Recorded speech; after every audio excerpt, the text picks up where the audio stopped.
à toutes et à tous, mesdames et messieurs, chers invités, chers téléspectateurs, vous qui nous suivez depuis votre salon ou que vous soyez à travers les 4 coins du globe, soyez les bienvenus dans ce nouveau numéro des Conversations citoyennes, l'espace qui donne la parole aux citoyens. Nous allons aujourd'hui évoquer ensemble un thème dont la pertinence est indubitable. Il constitue un sujet de préoccupation majeure. Vous l'avez compris, il s'agit de la question du centre du Mali. Entre extrémisme violent, occupation systématique de plusieurs zones, en partant du nord vers le centre, en passant par le centre jusqu'aux abords de Ségou, il est devenu un point névralgique de la Katiba dirigée par Koufa et Agrali. Les conflits locaux viennent s'ajouter à la problématique qui ne fait qu'aller crescendo. Où en sommes-nous dans la résolution de la question du centre? Quelles actions ont été vraiment entreprises? Pour quels résultats? Pour échanger autour de ces questions, j'ai aujourd'hui l'honneur de recevoir 3 invités qui vont nous apporter les éclairages nécessaires. À ma droite, j'ai Madame Diarra Nana Alassane Touré, sociologue de formation, spécialiste en politique et pratique de développement. Elle est chercheuse et auteure de nombreux textes et problématiques sur les problématiques du genre, paix et sécurité, gouvernance, extrémisme violent et droits humains. Bienvenue Nana Touré.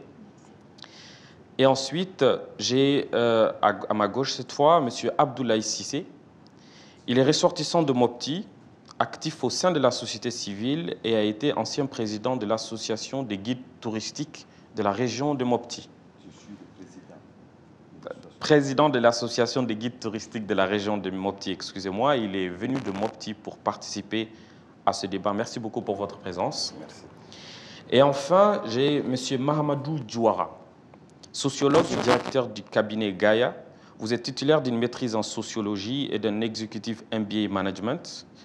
Socialement engagé, vous êtes président de l'Union des jeunes pour la paix et la nation africaine, secrétaire général de l'Association des étudiants. Vous êtes actuellement le chef de la mission d'appui à la réconciliation nationale. Merci pour votre présence parmi nous. Alors pour commencer le débat, d'ailleurs, M. Diouara, je vais commencer par vous.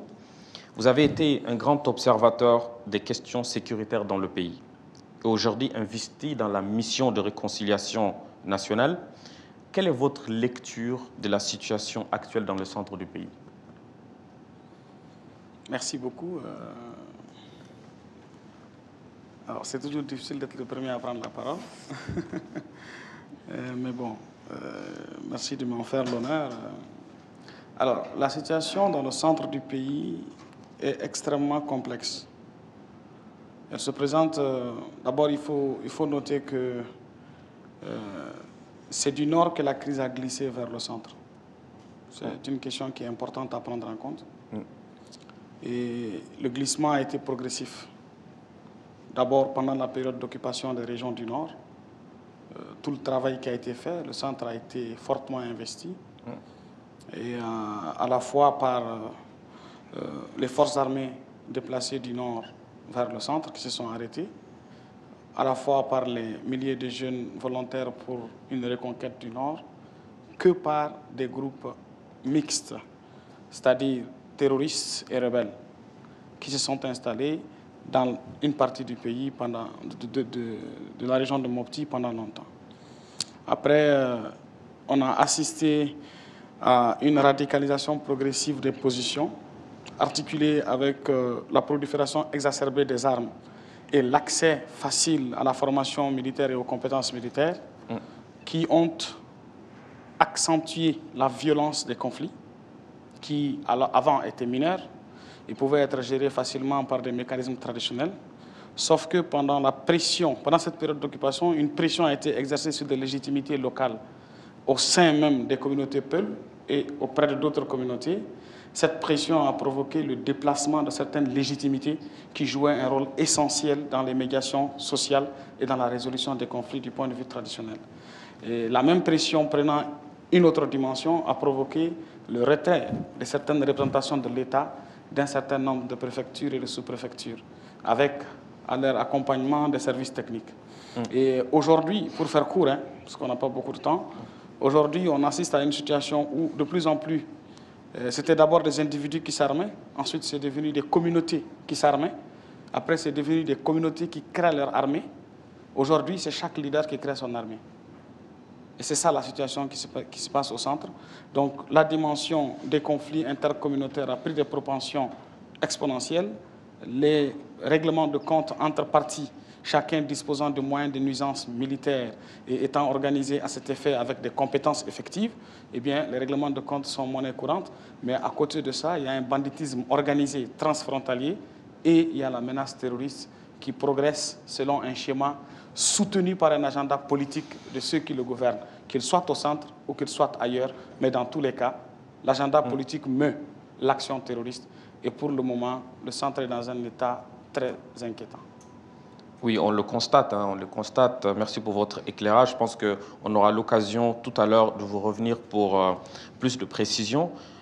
Madame Diarra, quels sont les enseignements qu'on peut tirer aujourd'hui des différentes initiatives prises en faveur de la résolution de la crise au centre? Okay, merci beaucoup, Alioune. Mamadou dit que c'est difficile de prendre la parole en première position. Moi, je dirais que c'est difficile de prendre la parole après lui. Ok, merci. En fait, c'est vrai qu'il y a eu beaucoup d'initiatives de la part du gouvernement, des organisations de la société civile, de la part des PTR pour résoudre la crise dans le centre du Mali. En revanche, on constate très peu de progrès. Nous voyons toujours une région en pleine crise avec très peu d'intervention de l'État, mais avec une forte présence des groupes armés. Malheureusement, un manque ou bien une insuffisance des services sociaux de base, de l'accès à des services sociaux de base, ce qui pousse les populations à aller à quitter leurs zones de résidence vers d'autres localités, se réfugier ou bien se déplacer à l'intérieur du Mali ou bien à l'extérieur du pays. Et malheureusement, ce que nous constatons, c'est que on observe qu'on est dans une situation où l'État est rentré dans une incapacité presque structurelle de faire face aux besoins réels des populations.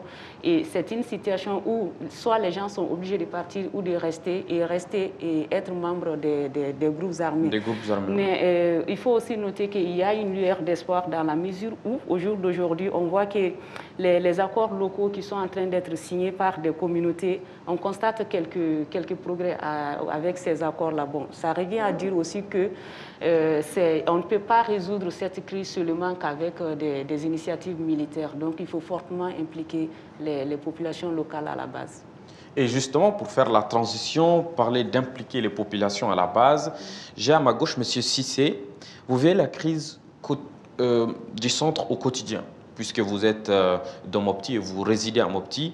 Quel est selon vous le véritable problème, au-delà de tout ce qui se dit?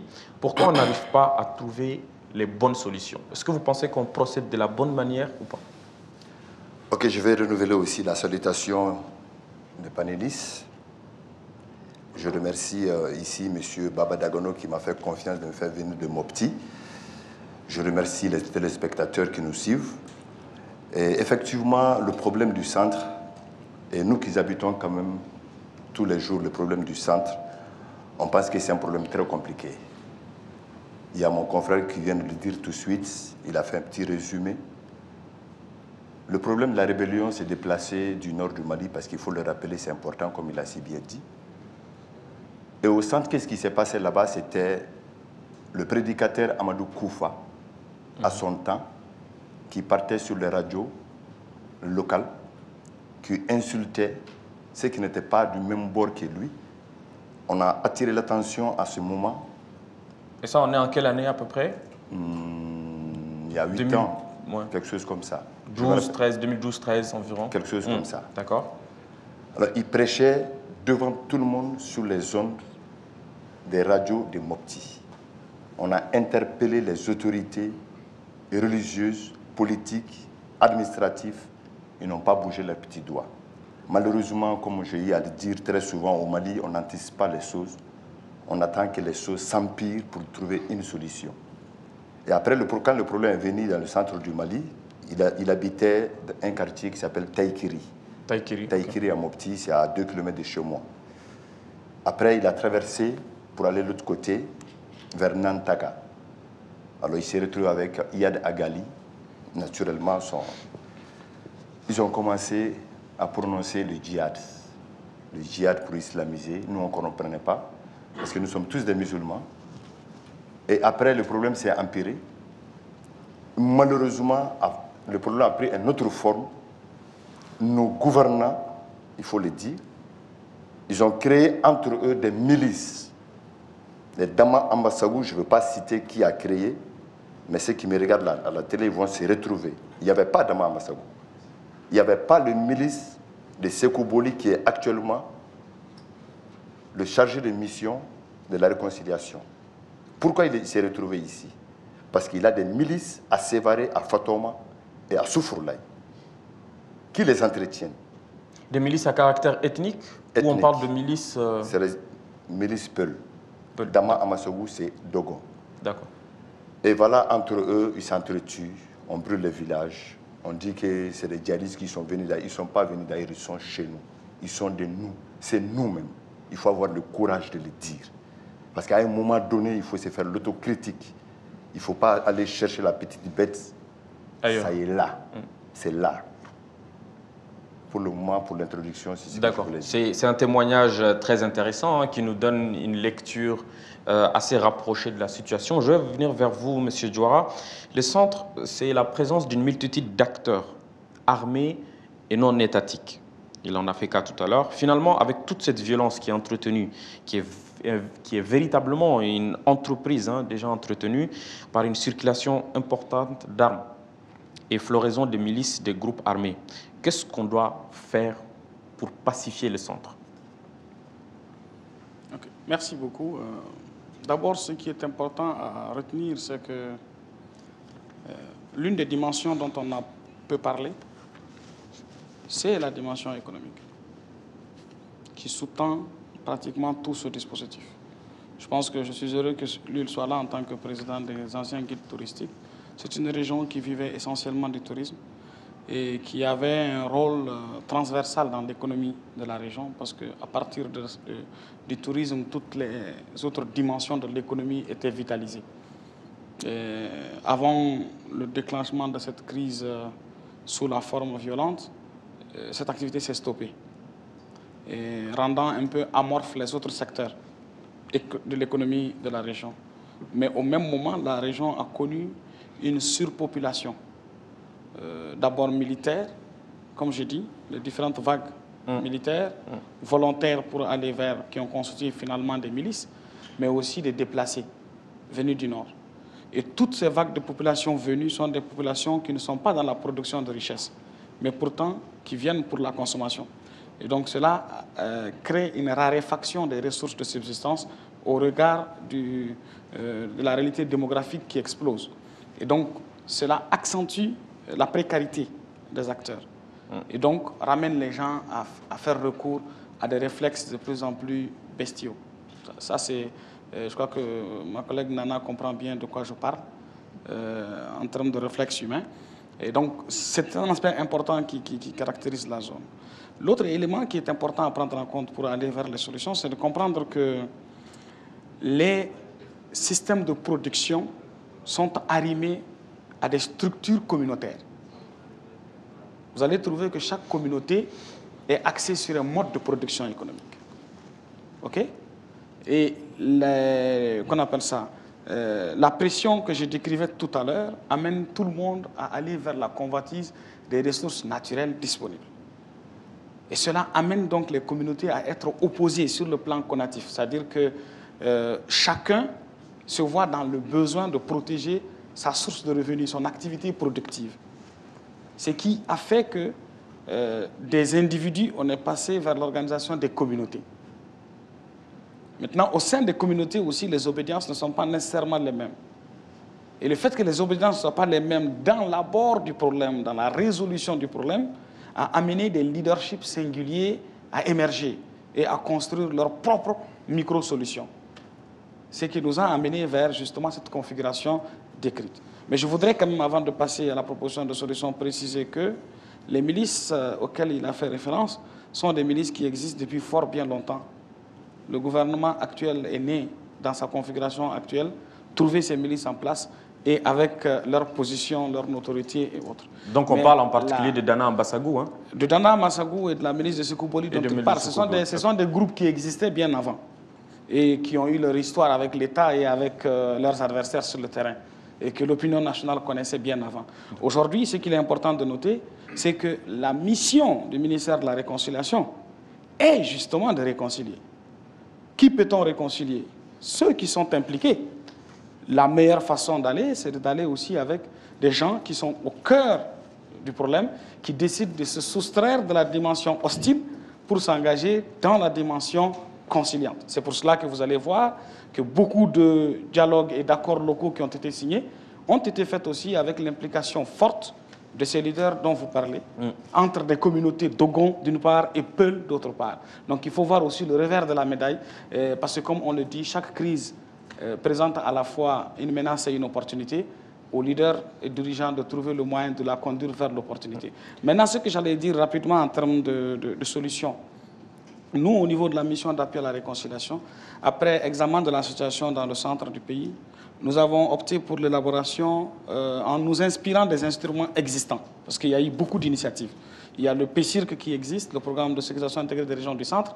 Il y a le cadre politique de la gestion de la crise au centre qui a élaboré une stratégie de stabilisation des régions du centre. Il y a le plan de sortie des crises de la région de Mopti qui existe. Bref, il y a plusieurs initiatives qui ont eu lieu. Nous avons décidé, en tout cas dans le cadre de notre schéma directeur que nous avons élaboré, d'aller vers un programme spécial de réduction de la violence et de renforcement de la cohésion sociale. Et ce programme spécial est soutenu par une stratégie. Si le temps le permet, je pourrais rentrer dans les détails plus tard. On va en parler effectivement. Donc le moyen en fait pour pacifier, c'est se réconcilier. Absolument, il faut se réconcilier. Pourquoi faut-il se réconcilier d'ailleurs? Excusez-moi de prendre la parole encore une fois. C'est que beaucoup de nos partenaires, beaucoup de nos amis, et certaines opinions à l'intérieur du pays pensent qu'il est peine perdue de tenter d'engager le dialogue conciliateur avec nos frères et compatriotes dans la posture hostile. Sauf que la réalité à laquelle nous faisons face, c'est que, et je le lui concède, l'adversaire et l'ennemi que nous avons sur le terrain, ce n'est pas un pays étranger, ce n'est pas une armée étrangère, c'est notre population dans ces localités. Et la situation dans laquelle se trouvent nos forces de défense et de sécurité, c'est qu'elles ont prêté serment de défendre et de protéger les citoyens maliens et les territoires maliens. Aujourd'hui, elles sont appelées à intervenir sur le territoire malien et en face d'elles, du moins, elles ont nos populations. Que ce soit du camp de ce qu'on appelle aujourd'hui des terroristes, ou que ce soit du camp des deux communautés opposées, ou que ce soit entre ces groupes terroristes et l'armée, de toutes parts, nous n'avons que des citoyens maliens sur le territoire malien. Leur intervention est tellement délicate que la frontière entre l'action militaire et l'action criminelle est extrêmement fine, parce qu'il s'agit de choisir entre les citoyens maliens sur le territoire malien qui doit mourir et qui doit vivre. Qui doit-on protéger, qui doit-on éliminer? C'est ça la question difficile à laquelle nos autorités et nos forces de défense sont confrontées. Donc, entre choisir d'éliminer une bonne partie des Maliens pour établir la paix et la sécurité et récupérer le maximum de Maliens qu'on peut ramener du bon côté, nous préférons jouer la carte de la réconciliation, tenter de ramener le maximum de Maliens du bon côté. Parce que du reste, beaucoup d'entre eux ne se sont pas vus le choix. Elles ont été obligées à un moment donné de s'allier à l'ordre et à la force en place. Et entre-temps, beaucoup d'armes circulent. Bien entendu. C'est une réalité qu'on constate. Je vais passer à Madame Diarra. La problématique du désarmement interpelle. Comment pensez-vous qu'il est possible d'arriver à désarmer les groupes ou des personnes physiques qui se voient contraintes d'être armées pour protéger à la fois leur famille et leur communauté? Ok, encore merci. En fait, la question de désarmement est très très complexe parce que c'est un processus multidimensionnel qui fait appel à différents acteurs, notamment le gouvernement, le Parlement, les groupes armés non étatiques, le secteur privé, les partenaires techniques et financiers. Donc, pour faire intervenir tous ces acteurs dans un seul processus, c'est quelque chose qui n'est pas facile et il faut le faire avec beaucoup de délicatesse. Donc, mais moi, je pense très sincèrement, pour réussir ce processus, il faut d'abord s'intéresser aux trajectoires parfois singulières des différents acteurs qui sont impliqués dans le processus, mais aussi de s'intéresser aux différentes motivations, les causes profondes qui ont poussé ces personnes à aller rejoindre les groupes armés. Mamadou Diawara vient de le dire, M. Cissé aussi, qui vient de Mopti, a souligné dans son intervention, ce sont des Maliens en fait. Ce ne sont pas d'autres personnes, ce sont des Maliens. Donc, on n'a pas d'autre choix que d'essayer de comprendre qu'est-ce qui les a poussés à aller rejoindre ces groupes armés et qu'est-ce qu'on peut faire pour les démobiliser. Donc, ce processus, on est obligé de réussir ce processus parce que pour le cas du Mali, il y a un aspect particulier. Le processus de désarmement se passe dans un contexte de crise continue. Parce que pour nous, ce n'est pas fini et on ne sait pas quand est-ce que ça va finir. Mais le processus est en cours. Donc, ça, ce sont des aspects qu'il faut analyser pour comprendre avant d'agir. Donc, il faut que la réconciliation soit avant que désarmement il y a, parce qu'il est très difficile de désarmer quelqu'un qui est en conflit, qui est dans une situation de peur.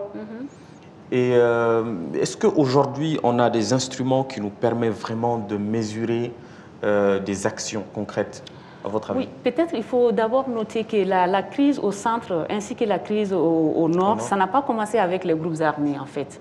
Il y avait des problèmes de gouvernance, ces problèmes ont été décriés par pas mal, dénoncés par pas mal d'acteurs, mais on n'a pas pu trouver de solution. Souvent maintenant, quand on parle de ces problèmes, on a l'impression que ça a commencé avec les groupes armés. C'est vrai, ils sont un symptôme de ce qui se passe, de la situation actuelle, mais ils ne sont pas la source, ça n'a pas commencé avec eux. Donc, l'État a l'obligation aujourd'hui d'agir de façon pertinente pour essayer de comprendre les causes réelles, les motivations qui poussent les gens vers ces groupes armés. Et nous savons, je viens de le dire tout de suite, dans ces localités-là, il manque l'essentiel.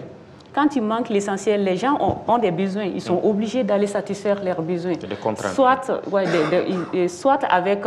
en faisant avec l'État ou bien contre l'État. C'est dans cette situation que nous nous trouvons aujourd'hui, malheureusement, dans le centre du Mali. Et justement, en parlant de population, M. Cissé, quel est le point de vue justement de ces populations-là de façon générale, vous qui vivez dans le cœur du Mali, au centre du Mali, à Mopti, la question des milices et groupes d'autodéfense. Est-ce que, selon vous, il faut dissoudre? Si oui, comment? Donc, donnez-nous l'opinion vraiment des communautés au centre. Donc, avant de répondre, je vais rebondir un peu. Effectivement, le problème a commencé sur le plan économique, la mauvaise gouvernance, l'injustice, ça y est là. Et à ce qui concerne notre secteur, le secteur du tourisme, la région de Mopti était quand même une des régions les plus touristiques du Mali, qui regorgeait à peu près par an 70 milliards de francs CFA, s'il vous plaît, l'économie du Mali. 70 milliards? Oui, le secteur du tourisme, l'hôtellerie, l'artisanat, tout. Alors, nous, les guides touristiques, nous sommes au nombre de 150 sur tout l'étendue du Mali. On gagnait minimum 300 à 350 000 par jour. Depuis 2012, nous sommes partis en faillite. 150 jeunes, chefs de famille, désœuvrés. On a tapé toutes les portes. L'État ne nous a pas répondu. Comme Irigan le disait, avant de demander qu'est-ce que tu as fait pour ton pays, et qu'est-ce que tu veux pour ton pays, qu'est-ce que tu as fait pour ton pays. Nous, on a fait la promotion du Mali sur le plan international, sur le plan touristique. On a régénéré beaucoup d'argent dans l'économie du Mali. Et aujourd'hui, nous sommes restés le parent pauvre de la situation. Personne n'est venu à notre secours. Alors, quand des jeunes comme ceux-ci vont faire le djihadisme, vont prendre des armes, ce n'est pas légitime, mais quelque part, vous comprendrez aisément. Voilà un peu la situation dont les guides touristiques et l'ensemble du secteur du tourisme nous vivons.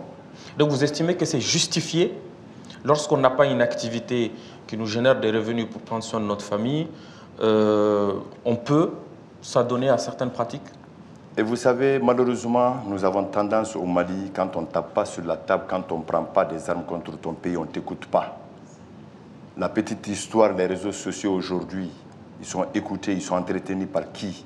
Ils font quoi? Ils ne font qu'insulter, dénigrer, insulter les gens, les responsables. Mais ils sont entretenus justement par ces responsables. Mais si on vit dans un pays comme tel, ça ne va pas. Nous, on n'a pas pris des armes, heureusement. En tant que président de l'association des guides touristiques, nous avons parlé avec nos camarades pour les dire et rester sur place. mais d'autres sont partis vers l'Italie, en exode. La plupart ils sont à Bamako. Chacun vit comme il peut. Alors pour revenir un peu au problème... Au point de vue des populations, sur la question des milices et groupes d'autodéfense. La population mopticienne, en tout cas, a beaucoup décrié à son temps les milices, comme je l'ai cité, de Damba Ambassago, de Sékou Boli. On ne comprend pas. Sékou Boli, il sort de nulle part. C'est un enfant du terroir. Il habite Sévaré. On l'a connu. Alors, qui vient avec des armes pour dire que lui, il va défendre les peuples, il va récupérer les peuples djihadistes. En tant que qui? En tant que quoi? Pourquoi il fait ça? Toloba, à Bandiagara, Djendjere, Marcel Djendjere, ils font exactement la même chose. Pourquoi? En notre sens, c'est l'État qui doit sécuriser sa population. Si c'est les individus qui doivent sécuriser leur population, on ne voit pas encore le bout du tunnel.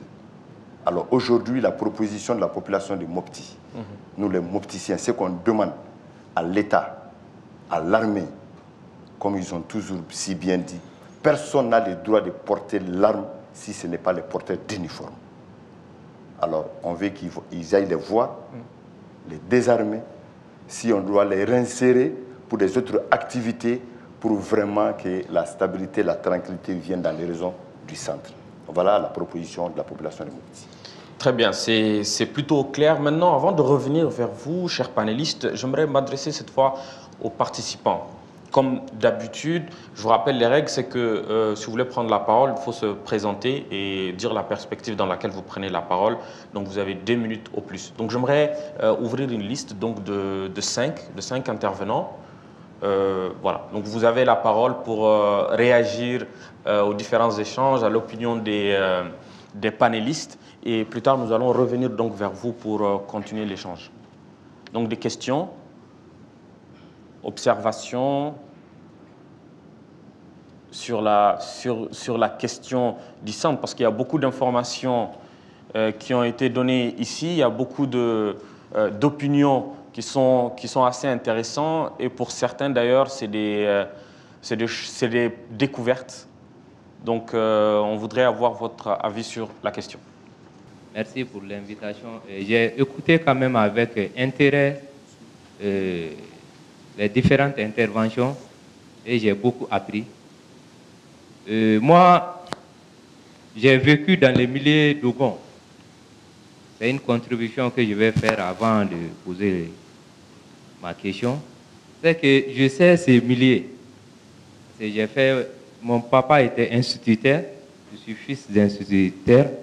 Donc, ces deux communautés, aujourd'hui, je pense qu'il y a autre chose qu'on ne dit pas au peuple malien.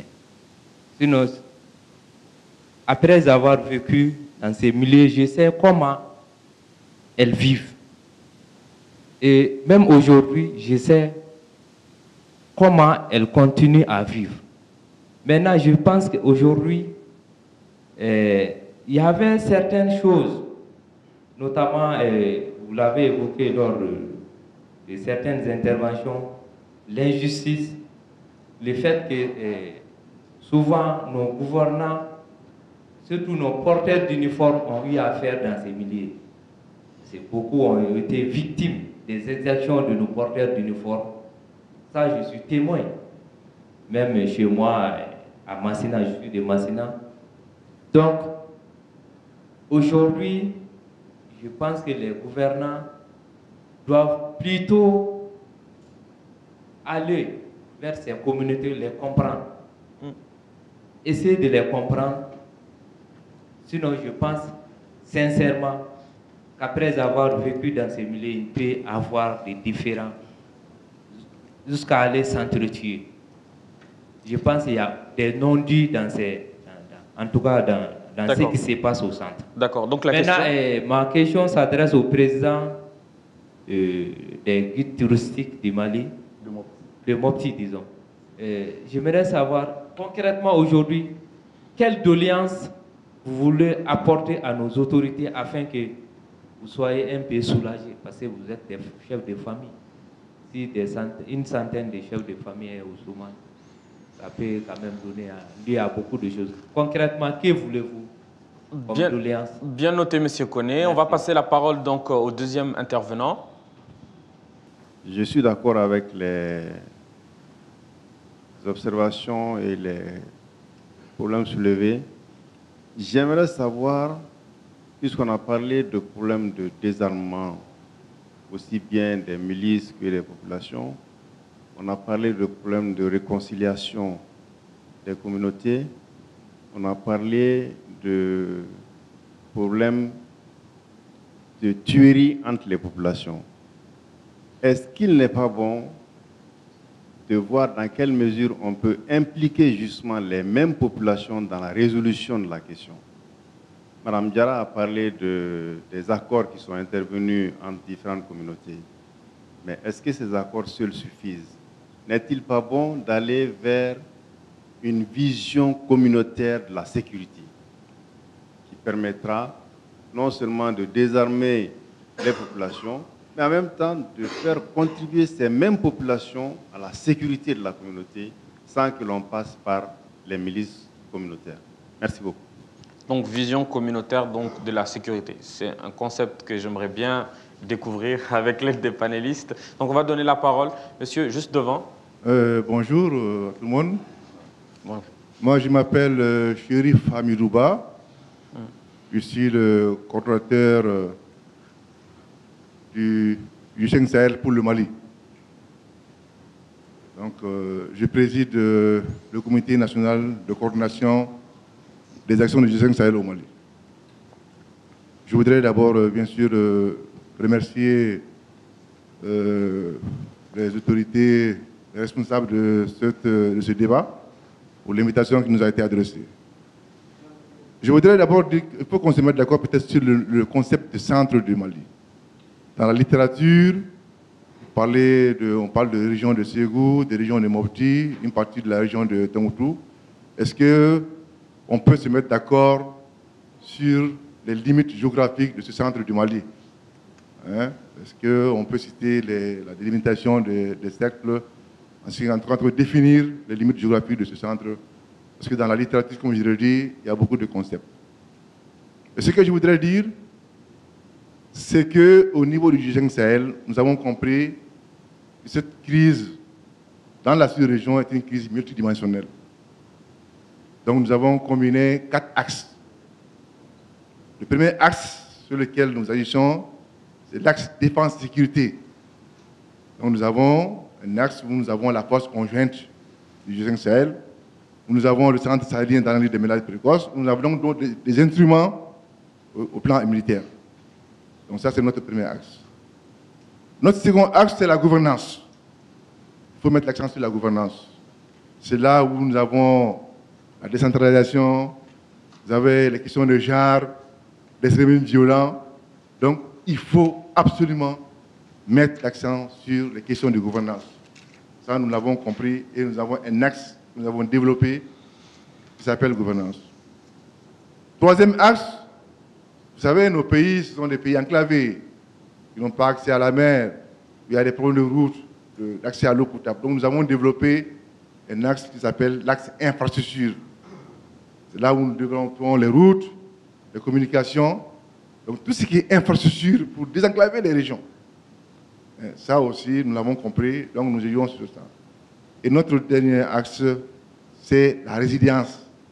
Parce qu'il faut préparer les populations à faire face aux chocs exogènes. Il faut anticiper. Si nous ne préparons pas les populations, il ne faut pas attendre que, comme quelqu'un l'a dit, que ça devienne trop tard. Donc nous préparons les populations à faire face aux chocs exogènes, tels que les crises alimentaires, les changements climatiques, et donc tout ce qui est facteur exogène. Donc il y a un certain nombre d'anticipations qu'il faut faire. Donc c'est pour dire que nous avons compris qu'il faut jouer. Bon, nous avons compris, il y a beaucoup de choses, peut-être nous aurons l'occasion d'en parler prochainement. Nous avons développé beaucoup d'instruments au niveau de ces 4 axes-là. Sur le terrain, il y a des relations en cours. Mais ce n'est peut-être pas bien connu. Quand on dit G5 Sahel, automatiquement on pense à la force conjointe. Mais il faudrait, j'aurai l'occasion peut-être d'en parler à d'autres occasions, que nous avons un axe de développement qui est constitué de la gouvernance, des infrastructures et de la résilience. Voilà les questions sur lesquelles je voudrais... Merci beaucoup pour cette brillante contribution. On va passer la parole au jeune homme à lunettes. Bonjour, je suis Boubacar Bokoum, je suis journaliste et je suis ancien talibé.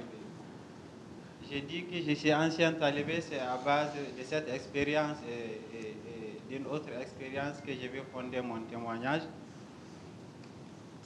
Tous ces problèmes de centre, je pense que c'est un problème de gouvernance. Les talibés, les marabouts sont là. Je l'ai dit aussi à l'attention des panélistes parce que je n'ai pas eu la chance d'entendre la question des talibés dans leur intervention. Les talibés, les marabouts, donc, sont délaissés.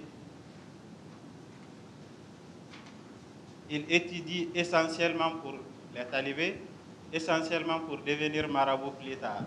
Mais c'est quoi le travail d'un marabout? C'est pour faire des trucs pour les gens, comment devenir riche, comment gagner une femme.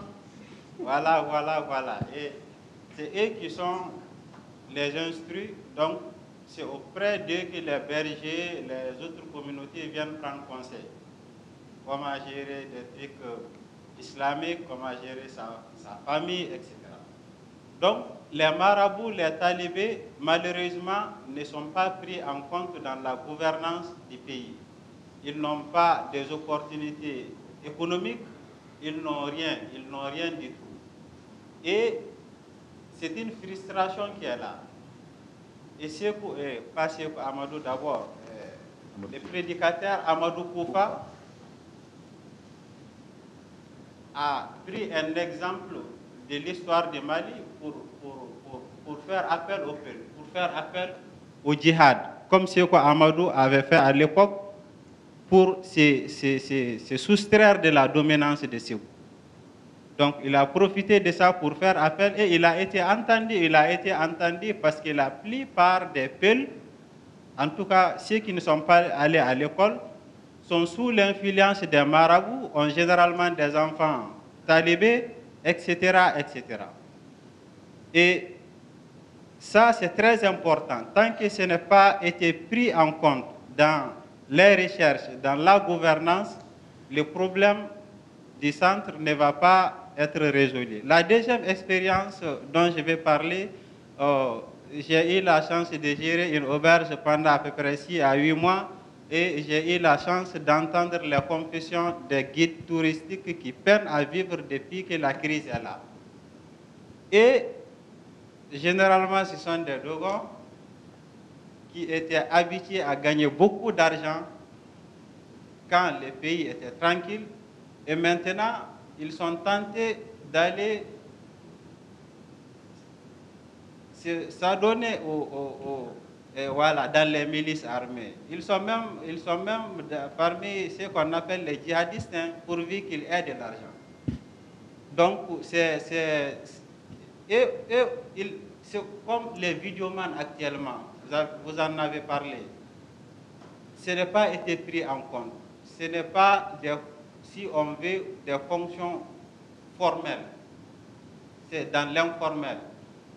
Et comme les guides touristiques, malheureusement, si dans 2 ou 3 ou 4 ans, on interdit les vidéomans, ils seront comme les guides touristiques maintenant. Et ils vont soit créer beaucoup de bruit ici, faire des désordres, soit aller chercher de l'argent d'une manière ou d'une autre. D'accord. Donc, pour finir, ces deux-là, il faut améliorer la gouvernance. Il ne faut pas, parce que ce ne sont pas des enseignants, c'est formel, c'est pris par un certain ministère, il faut que ça soit pris en compte. Pour terminer, maintenant, on bâcle. On veut contrôler les discours dans les mosquées en formant les imams et en harmonisant, en donnant des discours qui devaient être dits dans les mosquées, mais on ne veut pas contrôler l'éducation qu'on donne aux talibés. Ça ne va toujours pas aller comme ça. Merci beaucoup. D'accord, c'est des très très belles contributions. Donc une dernière intervention, disons une avant-dernière. Monsieur là. Oui. Bonjour tout le monde. Modibo Gali Sissé, doctorant à l'université de Leiden. Je travaille sur la situation sécuritaire au centre du Mali précisément, auteur de plusieurs rapports et d'articles scientifiques sur la base de mes recherches de terrain sur la région. Donc, on parle je vais intervenir sur la partie sortie des crises. Et maintenant, la mauvaise gouvernance dont on parle, qui a radicalisé certains membres des groupes djihadistes, peut-être on peut la prendre en compte, mais elle s'est encore accentuée avec la lutte antiterroriste. Parce que les forces armées maliennes, en général, ont oublié leur rôle d'éducation, d'instruction pour se baser juste sur leur rôle de coercition, une force coercitive qui sanctionne. Et aujourd'hui, elle a perdu la confiance des populations et c'est très difficile, comme on dit, comme l'a demandé Diouara, d'avoir la collaboration de ces populations qui d'ailleurs se sont radicalisées avec la collision quelque part entre guillemets entre l'armée et les milices d'autodéfense de part et d'autre dans les centres du Mali. Et encore, si on doit revenir encore à la sécurité, avoir la confiance des populations qui peut-être pourront aider demain ou après-demain cette armée, je trouve encore ça compliqué. Moi, je reviens de Gao où j'ai passé près d'un mois en janvier, février-mars, où les gens se plaisent à dire bon, nous regrettons le départ de Moudjahou parce qu'ils ne sont plus à l'aise. On vole, on tue, on coupe la tête des enfants à Gao. Et dans les centres du Mali, il y a une bonne partie de la région où les gens sont à l'aise parce qu'il y a la domination des djihadistes qu'on considère plus juste et qui font en sorte que les vols, les enlèvements de bétail par autrui sont limités. Et l'armée nationale est vue comme une force de coercition et une force qui ne représente pas tout le monde et qui, dans la lutte antiterroriste encore, collabore avec les groupes d'autodéfense qui sont chargés de dénoncer leurs anciens ennemis. Donc l'impartialité est très compliquée à trouver. Et je pense qu'il faudra vraiment revoir ce niveau et comment faire comprendre aux gens. Si on doit travailler avec quelqu'un, si on veut sa collaboration, on doit vraiment aussi l'écouter, le comprendre et avoir confiance en lui. Et de l'autre côté, les leaders communautaires. C'est-à-dire qu'ils sont tombés aujourd'hui sur l'emprise des gens qui vocifèrent sur les réseaux sociaux, qui font pression sur les cadres, qu'ils soient des communautés du centre ou ailleurs, et qui ne peuvent plus dire la vérité.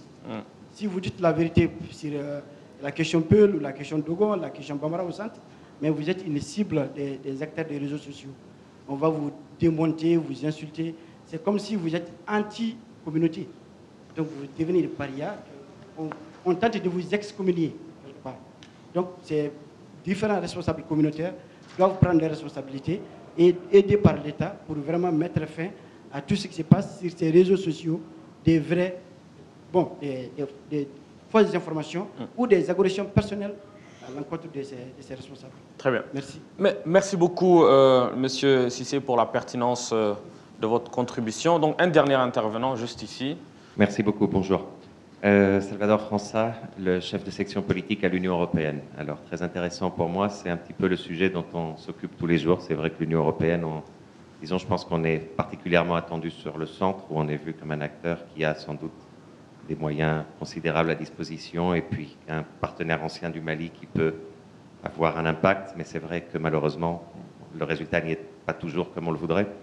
Première question, je pense, vers Madame Touré, ça m'a intéressé, vous parliez des accords locaux sur lesquels on s'est pas mal investi.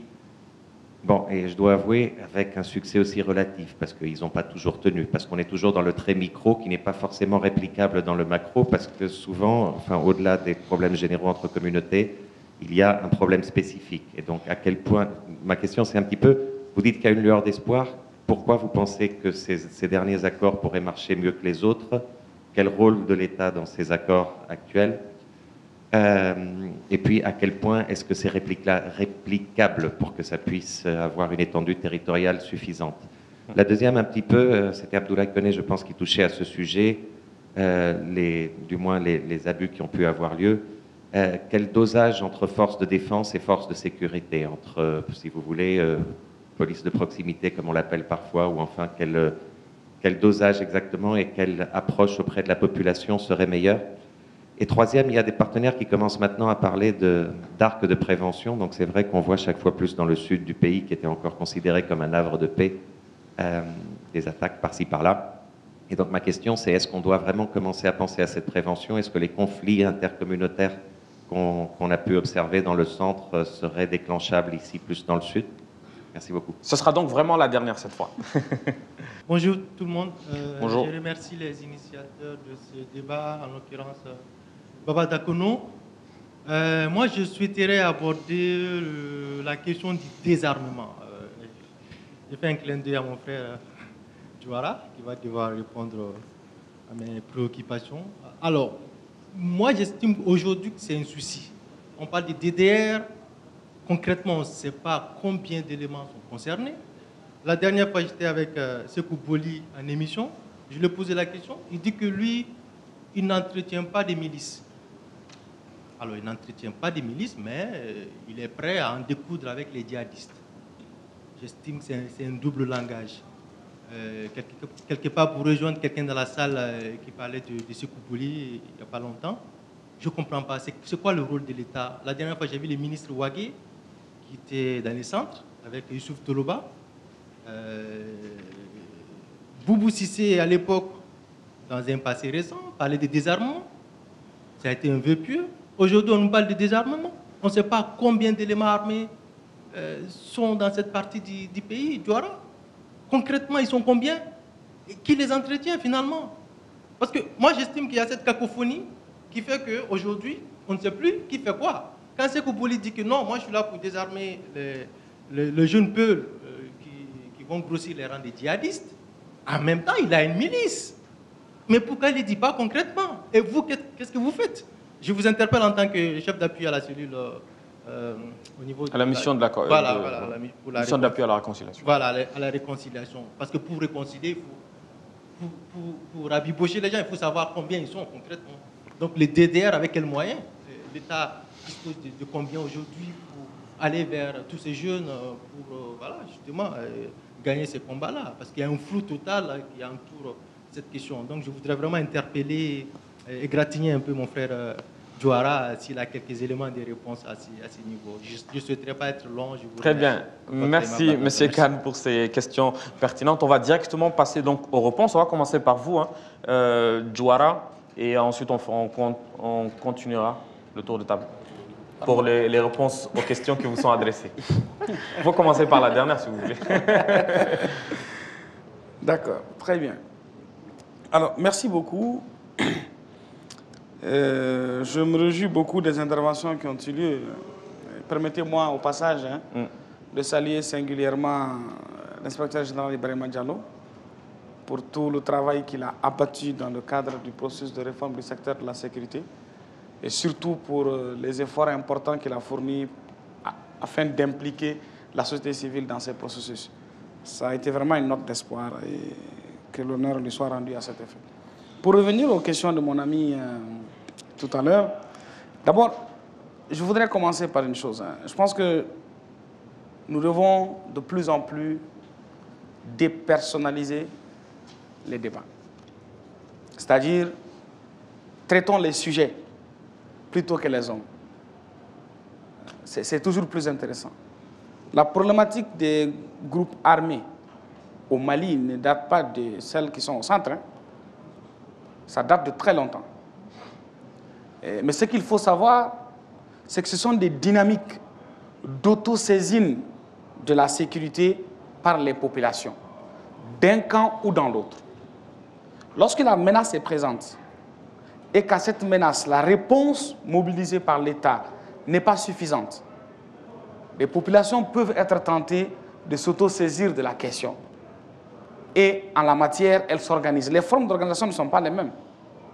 À Gao, on a vu par exemple le cas des patrouilleurs qui sont civils, organisés, mais qui ne sont pas armés, qui ont récupéré des armes. En l'occurrence, ils ont rendu des tonnes d'armes au moment où l'armée est retournée, mais ils ne les ont pas utilisées pour les patrouilles. C'est une option qu'ils ont choisie. Mais ailleurs, on a vu d'autres dans la même zone qui ont créé des mouvements armés. Moi, je suis à l'aise pour en parler. En 2012, j'ai créé BBH. Bouyan Bahawi. C'est un mouvement de résistance. Mais nous avions choisi de ne pas acheter des armes et de nous faire former par l'armée malienne et de participer en tant que volontaire à l'effort de libération des régions du Nord. Et quand l'intervention de Serval a eu lieu, nous avons cessé toute activité. Et nos acteurs sont là. Pourtant, ça fait 580 bonhommes qui ont suivi la formation militaire dans l'optique de participer à l'effort de libération des régions du Nord en tant que volontaires aux côtés de l'armée. Donc, pour vous dire qu'il y a plusieurs formes d'initiatives, mais les formes ne sont pas les mêmes. Mais en toile de fond, ce qui est en jeu, c'est lorsque les gens estiment que la réponse sécuritaire n'est pas de nature à satisfaire. Maintenant, nous, en tant que mission d'appui à la réconciliation, je rappelle que cette mission d'appui à la réconciliation est créée par le Premier ministre et placée sous l'autorité du ministre de la Réconciliation nationale en vue d'appuyer le processus de paix et de réconciliation au Mali. Pas seulement pour le centre, pour tout le pays. En tant que mission d'appui à la réconciliation, en tant que ministère de la Réconciliation, notre vocation n'est pas de jouer le rôle du ministère de la Défense. Ce n'est pas non plus de jouer le rôle de notre département. C'est d'amener les Maliens à vivre ensemble de façon harmonieuse et cohérente. Pour ce faire, c'est les acteurs en conflit qu'il faut rapprocher. C'est la violence qu'il faut réduire. Vous avez parlé par exemple de Sékou Boli et de Marcelin Guinguéré. J'en viendrai à Toloba. Sékou Boli et Marcelin Guinguéré ont été appelés à être des chargés, d'abord chefs de cabinet et chargés de mission au niveau du ministère de la Réconciliation, pour les mettre dans la mission de réconcilier. Et c'est dans cette mission qu'ils sont. Je pense que Marcelin a organisé plusieurs rencontres qui ont abouti à des accords locaux signés. Ce qui a provoqué d'ailleurs la mission du ministre auprès de Toloba, parce que les accords ont été signés entre des chefs de village Dogon et des chefs de village Peul. Et d'ailleurs, je profite pour saluer l'Union européenne, parce que c'est avec aussi l'accompagnement de l'Union européenne que ces missions ont été possibles. Mais nous avons constaté que Sékou Boli était avant porte-parole de Dana Massabou. Aujourd'hui, il ne s'entendait plus véritablement avec Toloba. Pardon, excusez-moi, Marcelin Guinguéré, excusez-moi, pardon. Marcelin Guinguéré était avant porte-parole de Dana Massabou. Après, il a quitté cette disposition pour entrer dans une dynamique plutôt de paix. Il ne s'entendait pas véritablement avec Toloba. Nous avons constaté que les accords signés entre les communautés risquaient d'aller en péril si les groupes armés en place ne sont pas en accord ou se mobiliser en hostilité. Ce qui a provoqué une mission spéciale du ministre pour engager les dialogues avec Toloba afin de voir concrètement comment est-ce qu'ils peuvent s'inscrire dans l'accompagnement. Parce que, je le répète, Dana Amasago s'est déclaré non hostile à l'État.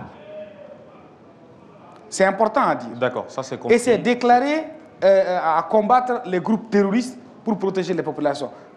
Dans ce sens, ils sont obligés d'être conséquents avec cette dynamique. Donc ne pas remettre en cause les accords de paix signés entre les communautés, sanctionnés par les chefs de village de part et d'autre, et les communautés de part et d'autre. C'est ce qui s'est passé en réalité pour cette question plus précise. Maintenant, le sentier de la réconciliation n'est pas un sentier qui se fait du tic au tac, ça ne se décrète pas. C'est un processus de restauration de la confiance, c'est un processus de construction d'une dynamique nouvelle qui prend en compte des dimensions multiples. C'est nécessairement holistique et étendue. Donc, il ne faut pas s'attendre à ce que du tic au tac, la situation change.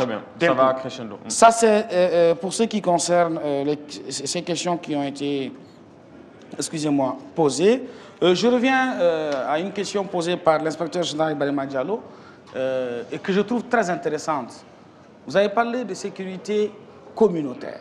Vous avez parlé d'implication des populations dans la réponse sécuritaire. Vision communautaire de la sécurité. Oui, vision communautaire de la sécurité. J'ai utilisé le mot parce que nous avons élaboré un schéma directeur dans lequel nous avons prévu un mécanisme de sécurité communautaire. Et ce mécanisme de sécurité communautaire est l'élément essentiel qui sous-tend le programme spécial, enfin on l'appelait programme pilote de réduction de la violence dans les régions du centre et la région de Gao. C'est la région de Mopti, Ségou et Gao. Alors, dans ce mécanisme, ce que nous avons prévu, c'est un système qui nous permet d'organiser les populations dans chaque village, quartier et fraction autour du chef de village, du conseil de village, avec une participation inclusive et des différentes couches de la population. Au niveau de chaque comité communal de réconciliation, et nous avons pour projet d'installer un comité communal dans chacune des communes de ces 3 régions. Aujourd'hui, à Gao, on en a dans toutes les communes, sauf 2. À Mopti, on en a beaucoup, mais ce n'est pas complet. À Ségou également, il y en a qui manquent. Dans chaque CCR, donc chaque comité communal de réconciliation, chaque membre du comité communal de réconciliation est référent d'un certain nombre de villages, quartiers ou fractions, selon la nature de la commune. Et doivent travailler avec les communautés à la base pour assurer le suivi de la situation sécuritaire, mais de façon participative.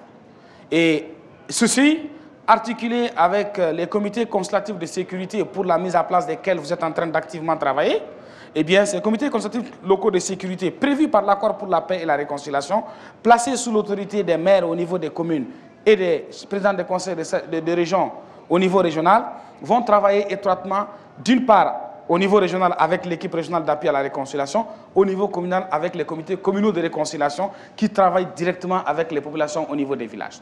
Et on a mis en place un mécanisme de monitoring de la cohésion sociale et de l'évolution de la situation sécuritaire qui nous permet de remonter tous les incidents sécuritaires et tous les conflits dans chaque village, chaque quartier, chaque fraction. Et traiter cela au niveau local. Et on a prévu un mécanisme de coordination. Ce mécanisme de coordination s'articule à 3 niveaux. Au niveau micro-local, c'est-à-dire au niveau commune, les CCR suivent l'ensemble des intervenants, toutes catégories confondues, qu'elles soient internationales, nationales ou régionales, et remontent les informations au niveau de l'équipe régionale. De façon mensuelle, l'équipe régionale organise une réunion de coordination au niveau régional qui fait participer toutes les organisations intervenant dans le cadre du processus de paix, qu'elles soient de l'État ou qu'elles soient de la société civile, internationale, nationale ou locale. Cette réunion est présidée par le gouverneur et sa préparation est faite sur la base des données du monitoring remontées à travers les CCR au niveau de l'ERAR, traitées à cet effet. Et cela nous permet d'assurer une coordination, un suivi, mais aussi ça crée un cadre de plaidoyer pour la prise en charge des questions mineures qui auraient pu ne pas être prises en compte par nos équipes. Au niveau national, je termine là-dessus. Au niveau national, il y a un cadre de coordination trimestriel qui réunit toutes les structures de mise en œuvre de l'APR, tous les services techniques de l'État intervenant dans le domaine, c'est-à-dire les structures qui existent en la matière, et qui va réunir également l'ensemble des partenaires techniques et financiers qui financent le processus de paix sous la présidence du ministre de la Réconciliation nationale. C'est préparé par la mission d'appui à la réconciliation et ça se tient de façon trimestrielle. Ainsi, nous voulons créer une triple dimension. Premièrement, une maîtrise de la situation pour prioriser les interventions. Deuxièmement, un suivi effectif des interventions pour pouvoir arbitrer dans les mesures correctives. Et finalement, un cadre de plaidoyer dans lequel on peut faire passer un certain nombre de questions importantes. Bon, brièvement, puisqu'on n'a pas beaucoup de temps, je voulais sortir ces quelques éléments. Et c'est carrément dans une dynamique de sécurité communautaire. Je pourrais vous donner plus d'éléments en off. Très bien. Donc, ce sont des instruments de veille qui sont mis en place, en fait. Des instruments de veille et de réponse. Quand un conflit est constaté à l'échelle d'un village, d'un quartier, dans la commune, que c'est arrivé au niveau du CCR, le comité communal de réconciliation est outillé pour faire face, essayer de répondre. S'il est dépassé, l'ERAR, l'équipe régionale d'appui à la réconciliation, intervient. Très bien. Et s'il le faut, la mission d'appui à la réconciliation au niveau national intervient. Si nous devons faire recours à des compétences externes, nous le ferons. Voilà en gros ce qu'il en est. Et si ça requiert l'intervention d'un service technique relevant d'un autre département, parce que les conflits généralement portent sur d'autres questions portées par d'autres ministères, alors au niveau régional, le gouverneur intervient et au niveau national, le ministre intervient avec ses collègues pour que les réponses soient mobilisées. Voilà comment nous pensons apporter une réponse à ce niveau-là. Très bien. Merci beaucoup donc, pour ces éléments de réponse apportés. Nana, des questions vous sont adressées? Oui, je pense principalement deux questions. La question de l'inspecteur Diallo par rapport à la vision communautaire de la sécurité. D'accord. Et Mamadou en a longuement parlé. C'est juste pour dire que moi, personnellement, je m'inscris dans ce cadre. Je pense que la sécurité, ça doit être une sécurité vers le bas pour le haut. Et aussi, c'est de dire que l'expérience nous a montré au jour d'aujourd'hui que la sécurité n'est pas seulement une affaire de gouvernement ou des porteurs d'uniformes. On est obligé d'impliquer les populations populations parce que c'est eux qui ont une réelle maîtrise des enjeux sécuritaires de leur localité. Donc les impliquer dans la recherche des solutions est quelque chose de très pertinent et quelque chose qui est presque obligatoire. Avoir donc une approche pédagogique vers les populations. Tout à fait. Pour la question concernant les accords locaux entre les communautés, je pense que moi j'ai de l'espoir par rapport à ça pour la simple raison qu'il fut un moment, on ne pouvait même pas imaginer que certaines populations, certaines communautés pouvaient s'asseoir, discuter par rapport à des sujets donnés. Mais au jour d'aujourd'hui, on a vu qu'il y a des communautés qui arrivent même à s'organiser pour faire des patrouilles. Je ne dis pas que c'est une bonne chose, mais ça se passe aujourd'hui. C'est vrai qu'ils sont accompagnés par des organisations non gouvernementales, surtout des organisations humanitaires, mais l'État aussi doit accompagner ces accords locaux parce que ce sont moi je préfère que ce soit des initiatives locales accompagnées par l'État que ce soit des choses qui émanent de l'État imposées aux communautés. D'accord. Voilà. D'accord, donc cela doit venir des populations. Oui, je pense que comme ça c'est plus durable, quoi. Parfait. Merci pour ces éléments de réponse. Donc je viens vers vous, Monsieur Cissé.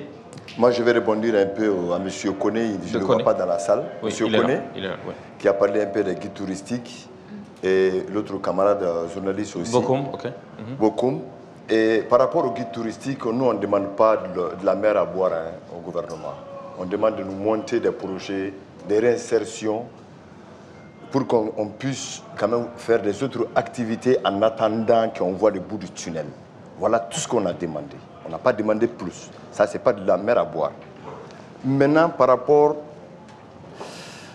aux solutions, vous savez, M. Djoura, quand on les entend à la télé ici et là, le Mali, nous disposons des plus beaux textes du monde. De beaux français, les beaux discours, non. Il faut sortir un peu de ça. Et je pense, je vais revenir un peu. Quand Abdoulaye Idrissou Maïga était Premier ministre, il n'y avait pas Dama Ambassagou, il n'y avait pas Sékou Boli. Le ministre, ça n'existe pas. Ça a commencé, comme vous me poussez maintenant à parler, ça a commencé au temps de Boubei, s'il vous plaît. C'est à partir de Boubaï Maïga que ça a commencé, Dama Ambassagou et Sékou Boli. Il a dit tout de suite, Marcel Djendjere n'était pas avec Dama Ambassagou. Quand Marcel Djendjere est parti pour être député de Koro, il y avait une prise de bec entre eux. Il y avait un grand problème. Mais si c'est Marcel Djendjere qui va aujourd'hui parler avec Toloba pour trouver une solution, et Toloba vient, comme il a dit tout à l'heure, j'ai suivi votre débat sur le renouveau, j'ai même envoyé des messages pour demander Sékou Boli. Mais par rapport à quoi Sékou Boli entretient les milices? Il a dit à la télévision que lui n'entretient pas. Venez avec moi demain à Sévaré, à Sofara, je vais vous montrer. Où est-ce qu'il sort l'argent? Le monsieur lui a demandé, j'étais là, j'ai vu à la télé. Il dit qu'il ne va pas dire ça. Il dit, où est-ce que vous sortez les armes? Il dit qu'il ne va pas dire ça. Il dit, qu'est-ce que vous êtes en train de faire avec Amadou Koufa? Il dit que lui n'a rien à voir avec Amadou Koufa. Non, il faut arrêter de faire le cinéma. D'accord. Il faut arrêter de faire le cinéma. D'accord, très bien. Ok, maintenant, nous on souhaiterait, les beaux discours là, les signatures là, il faut arrêter. Allez-y chercher les vrais acteurs. Parce que chaque fois qu'il y a des réunions, il y a des débats, il y a des forats, on s'organise, on s'arrange à amener des gens pour le perdiem, ceci, cela, ils repartent. C'est fini. Non, ça ne peut pas continuer. Il faut dire la vérité à un moment donné.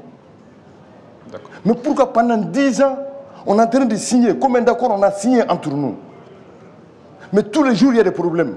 Pour la petite histoire, avant-hier à Mopti, à 4 km de Mopti, Ménékoura, on a tué 2 policiers au commissariat de Ménékoura. 4 km de Mopti. Un banlieue de Mopti. Quelque part, il y a aussi un règlement de compte. Il y a la mauvaise gouvernance. Lui, il a dit.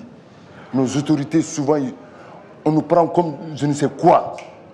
D'accord. Tous nos services sociaux de base, tu vas là-bas pour les trucs administratifs. Non, tu fais comme ça pour avoir des documents. Les policiers, les raquettes, ça et là. Il faut arrêter un peu. Très bien, très bien. On va revenir vers vous mais pour faire l'attention, justement, j'aimerais vous donner la parole tout à l'heure. C'est qu'il a parlé d'actions concrètes. c'est justement la transition qui fait la question que j'allais vous poser. C'est quelles sont les solutions? Concrètement, quelles sont les solutions? À la fois celles que vous projetez de mettre en œuvre, mais celles que vous pensez être utiles et nécessaires là maintenant. D'accord, merci beaucoup. D'abord, encore une fois, je reviens là-dessus. Je ne suis pas partisan de faire le procès de personne ici. Pour tous ceux qui me connaissent le savent, j'ai toujours pris la parole sur les sujets, pas sur les personnes. Donc, je ne ferai ni l'avocat ni l'inverse pour les gens. Mais ce que je voudrais dire, c'est qu'il faut comprendre que le Mali est multiple. Je comprends votre colère, je comprends votre frustration. Mais il y en a des millions comme vous qui ont la même colère, la même frustration. Mais encore une fois, et je vais insister là-dessus, le malheur au Mali, la crise au Mali, les dégâts au Mali, que ce soit des meurtres, des vols ou des règlements de compte, c'est des Maliens qui le font sur des Maliens. C'est le citoyen malien lui-même qui est devenu le porteur du malheur sur son prochain. Il faut qu'on ait le courage aussi de le dire, ça fait partie des vérités que nous devons assumer. OK? Et il faut savoir également que le militaire dans les forces de défense et de sécurité est sorti d'une famille. Que le président, le ministre sont sortis d'une famille. Que le médecin que l'on critique est sorti d'une famille. Que l'enseignant est sorti d'une famille. Et que c'est le citoyen lui-même aussi qui a des problèmes. Ça, c'est des aspects qui sont importants. Nous devons les assumer. Maintenant, pour quitter ça et venir dans la solution au centre. J'ai dit au début de mon propos, quand j'ai intervenu la première fois, que nous sommes dans une situation où chaque communauté a une armée et à un certain niveau, presque, les leaders commencent à avoir eux-mêmes leurs armées. N'est-ce pas? C'est une situation qu'il faut arrêter. C'est urgent de l'arrêter. Et cette situation qui est au centre est presque la même à Gao. Modibo Gali ne me dira pas le contraire puisqu'il me dit qu'il vient de quitter Gao. Où tous les jours, je dis bien toutes les nuits que Dieu fait, quelqu'un est assassiné. Et on arrive à un moment où on enlève des bébés, on les décapite. Ça, c'est des réalités sur le terrain qui sont là. Moi, depuis que je suis à la mission d'appel à la réconciliation, je n'ai jamais fait plus de 4 jours à Bamako. Je suis toujours sur le terrain. Et sur le terrain jusqu'au niveau des villages. Donc on n'est pas en train de s'asseoir dans les bureaux pour confectionner des beaux discours comme vous le dites. Non, non, non, croyez-moi. Nous sommes sur le terrain au contact des populations et des problèmes. Concrètement. Et nous avons signé des accords qui sont signés sincèrement entre les parties. Et partout sur le territoire national, comme l'a dit notre partenaire de l'Union européenne, ce n'est pas seulement au nord et au centre, c'est aussi ailleurs. Dernièrement, on a signé un accord de paix sur un conflit qui a duré 20 ans et qui a fait 3 fois le processus judiciaire jusqu'à la Cour suprême, au niveau des Nyana et des Anyana. Mais ça a été signé, les gens se sont demandé pardon et c'est eux qui ont signé, contre-signé par les autorités. Aujourd'hui, pour le moment, la paix est là. Mais un accord de paix ne décrète pas la paix. Ça pose des bases. Après, la paix s'entretient. Il y a des facteurs exogènes qui peuvent provoquer des reculs. Mais il y a un suivi qu'il faut faire sur les processus de paix. Et c'est multiple. C'est dans toutes les régions du Mali, dans toutes les portions de terre que ces conflits existent et de façon exacerbée entre les Maliens dans leur localité. C'est des dimensions qu'il faut qu'on comprenne. Maintenant, quand on sort de ça, nous proposons un schéma. Ce schéma que nous proposons, pour nous, les réponses à la crise au centre se trouvent dans l'accord pour la paix et la réconciliation issu du processus d'Alger. Et je pense que mes collègues qui le savent, avec qui j'ai l'habitude de les rencontrer dans les débats, savent qu'avant d'arriver à la fonction que j'occupe aujourd'hui, je l'ai toujours dit. Pour nous, l'opérationnalisation des comités consultatifs locaux de sécurité prévus par l'accord, l'opérationnalisation de la police territoriale à l'intérieur des communes peut nous amener à soustraire le maximum des jeunes de ces groupes hostiles, qu'ils soient djihadistes ou d'autodéfense, pour rentrer dans une coproduction de la sécurité au niveau local. Et pour ce faire, il faut mettre en place un programme de DDR spécial adapté à ça, pour que les dialogues soient engagés avec l'ensemble des acteurs, je dis bien l'ensemble des acteurs, en les proposant, au lieu que chaque communauté se bat contre l'autre communauté, qu'on se mette ensemble au sein d'une police territoriale, dirigée par un comité consultatif de sécurité dans lequel les représentants de chaque communauté se trouvent, les jeunes, les femmes se trouvent, dirigée par l'élu que nous avons choisi ensemble, assure la sécurité. Ça, pour nous, c'est une piste réelle. Maintenant, au même moment, le ministère de la Réconciliation, avec la CVJR, a élaboré une stratégie de réparation des victimes, qui aujourd'hui fait l'objet d'un projet de texte déposé sur la table du CNT, qui devra être validé bientôt. Et un fonds de réparation des victimes sur 10 ans est en train d'être préparé. Nous pensons que l'articulation entre, d'une part, l'opérationnalité de la police territoriale, l'opérationnalité des comités consultatifs locaux de sécurité, accompagnée par un programme de suivi des victimes et de leur inscription dans les programmes de réparation, et avec un programme de DDR spécial permettant de démobiliser les gens de leur groupe et les désarmer à l'occasion avant de les orienter vers la police territoriale, peut permettre d'atteindre plusieurs objectifs. L'objectif d'opérationnaliser concrètement la compétence de sécurité et de protection civile des collectivités, transférée aux collectivités. L'objectif de sécurité par les populations dans leurs collectivités. L'objectif d'occuper utilement les populations actives des zones à conflit en les soustrayant des forces hostiles. L'objectif de réduction d'une masse d'armes circulant sur le terrain et les dialogues qui vont permettre, dans le cadre de ces DDR, de faire retourner ces gens, peuvent nous permettre d'aller, et c'est ce que nous souhaitons, vers des accords locaux pour la gouvernance et la paix, permettant l'installation des collectivités. Et sur cette base, nous pouvons négocier la dissolution des groupes. Parce que si un groupe accepte de laisser ses membres venir dans la police territoriale des différentes communes, des zones dans lesquelles elle intervient, que ces cadres peuvent être pris en compte dans le cadre de l'administration des collectivités en vue d'être mis en place selon les prescriptions de l'accord, et qu'un accord de gouvernance locale, un accord pour la gouvernance et la paix au niveau local est signé, il est très possible que ces dirigeants des groupes acceptent d'aller vers la dissolution de leur mouvement. Parce que le DDR va les obliger à désarmer, à démobiliser.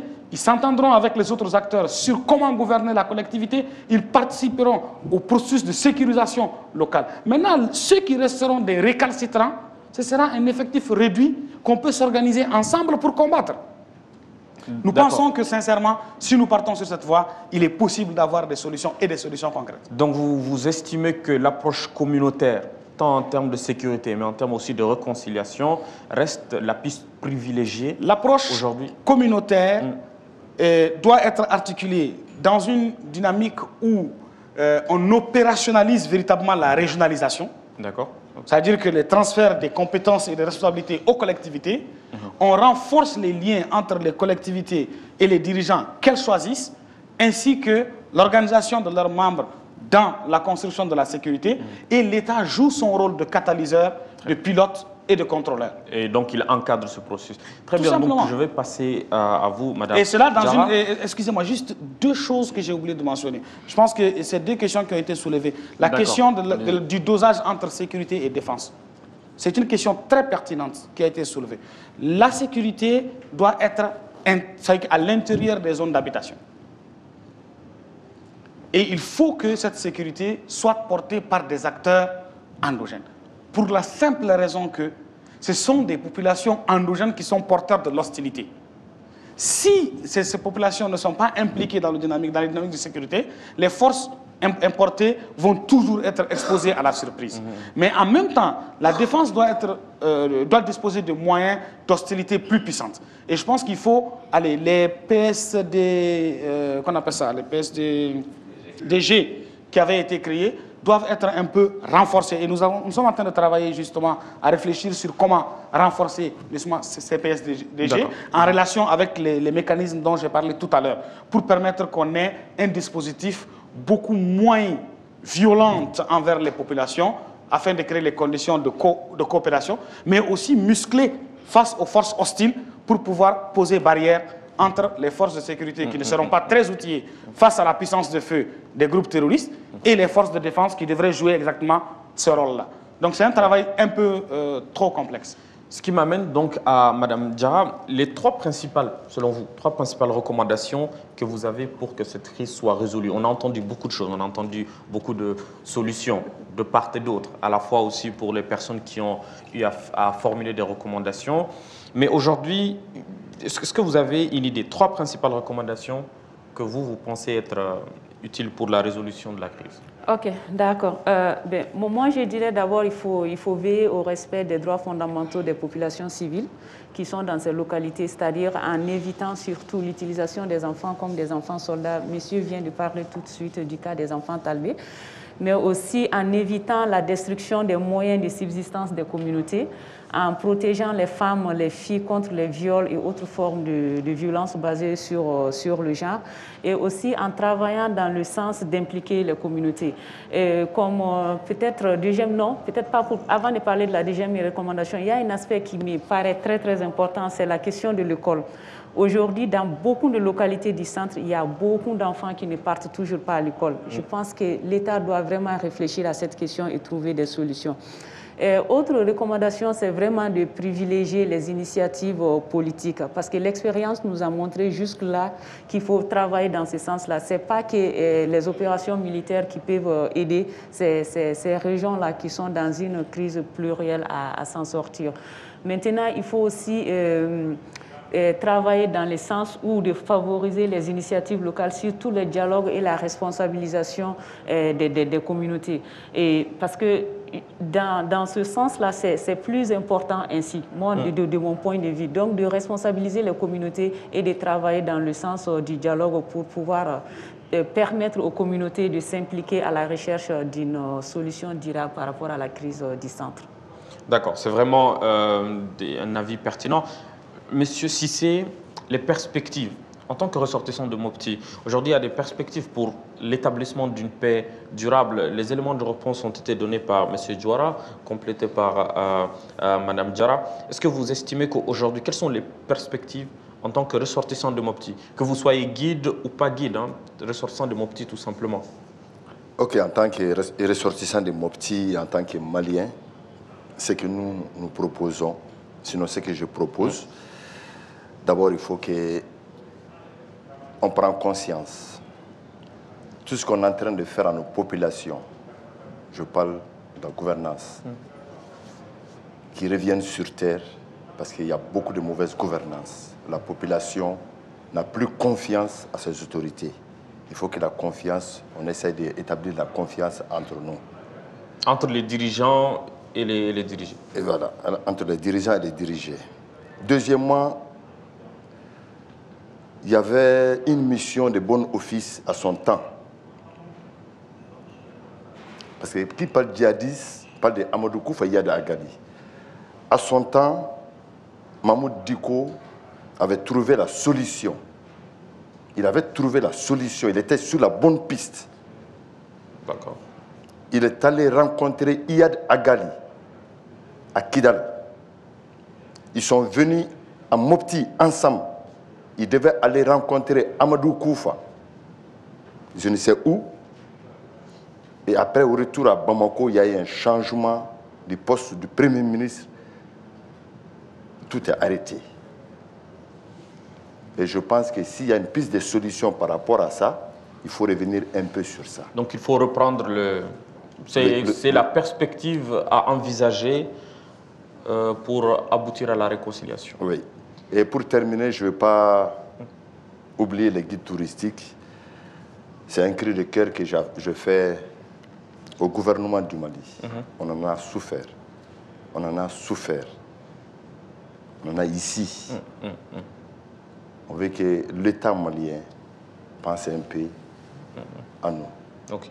Au guide touristique du Mali, parce qu'il faut savoir que le Mali est dans une zone rouge depuis un certain temps. Depuis 2010. Et partout au Mali, à la fois au nord, au centre, mais bien entendu au sud, les touristes ne viennent plus. J'aimerais refaire un tour de table cette fois pour vos derniers mots, mais vraiment de façon résumée. Donc je vais reprendre par vous et ensuite je passerai aux autres. Un mot de fin. Le mot de la fin, je remercie encore les initiateurs de cette forum. Je remercie particulièrement M. Dagano qui m'a vu à Mopti après beaucoup d'échanges, m'a fait confiance et m'a fait le privilège de me faire venir. Il a fait le prise en charge. Je le remercie. J'appelle une fois de plus le gouvernement de Mokhtar Wan qui ont fait les déplacements avec une dizaine de ministres. Il y a eu des débats, il a fait des déplacements. je souhaiterais que le dialogue soit insisté entre la population et les gouvernements. Il faut insister sur le dialogue. Merci beaucoup pour ce mot de fin, Madame Diarra, et ensuite Diora. Merci. C'est également des mots de remerciement à l'endroit des organisateurs de ces cadres. Moi, j'en suis très, très contente parce que ça nous permet de partager nos expériences avec d'autres personnes, mais aussi de recevoir, surtout sur la question du centre, qui est une question cruciale aujourd'hui dans notre pays. Donc, merci beaucoup à tous les organisateurs. Merci à vous aussi. Et on est content. Je suis contente. Merci beaucoup, Madame Diarra. M. Diora. Merci. Je m'envoie aux autres pour remercier les organisateurs de ce débat, mais aussi mes co-débatteurs, vous-même, pour la bonne modération et les bonnes interventions et contributions qui ont été faites. Je vais juste lancer un appel à l'ensemble du peuple malien pour dire que notre pays est dans une situation extrêmement difficile. Si nous ne nous organisons pas et que nous ne nous engageons pas tous pour aller vers un dialogue sincère et une réconciliation effective, quelles que soient les mesures militaires ou politiques qui seront prises, nous ne nous en sortirons pas. Partout au Mali, et je profite là-dessus pour le dire, la menace migre dangereusement vers le sud. J'ai fait la région de Kaï, j'ai fait la région de Sikasso, c'est des poudrières qui n'attendent qu'à exploser. Et tous les ingrédients qui étaient présents dans la région de Mopti en 2014-15, avant les hostilités, sont aujourd'hui réunis dans ces zones. Les groupes extrémistes sont présents dans la zone et les tensions entre communautés pastorales et communautés qu'on appelle ça de production agricole sont vives. Les questions de justice et les crises de gouvernance sont toutes mises en éveil et les gens sont sur le point d'aller à l'explosion. C'est pour cela qu'il faut une réponse complète sur le territoire national en prenant en compte la spécificité de chaque zone. C'est à cela que nous sommes engagés, mais qu'on cesse de traiter les questions sur les personnes et les individus. Les individus sont éphémères. Traitons les questions, traitons les sujets pour mettre le pays sur les rails. Les hommes passent, la nation reste. C'est elle que nous devons travailler. Merci beaucoup à nos très chers panélistes. Vous l'avez remarqué, vous qui êtes devant votre petit écran, que ce soit sur la chaîne Africable ou que ce soit sur les réseaux sociaux, vous avez suivi un débat houleux. On ne peut pas tout dire en 1h30, mais on a essayé de faire de notre mieux pour que vous ayez une idée sur la question du centre, mesurer la gravité de la situation afin que chaque acteur, aujourd'hui, chaque partie prenante soit mobilisée afin que, on ait une solution définitive. Ce n'est pas évident, ce n'est pas facile. Le sujet est vraiment épineux. Merci beaucoup à M. Cissé pour vous être déplacé depuis Mopti, pour la sincérité de votre discours. Merci, Mme Diarra, pour la qualité de vos interventions. On a vu l'expertise que vous portez, le combat que vous faites depuis plusieurs années au Mali. Et merci beaucoup, M. Diarra, pour avoir expliqué, pour avoir exposé l'ensemble des initiatives que vous mettez en place. Le sujet n'est pas du tout facile. Merci beaucoup à vous, chers invités, pour la pertinence de vos recommandations et de vos questions. Je vous donne rendez-vous dans un mois pour un nouveau sujet dans les conversations citoyennes. Au revoir. Merci.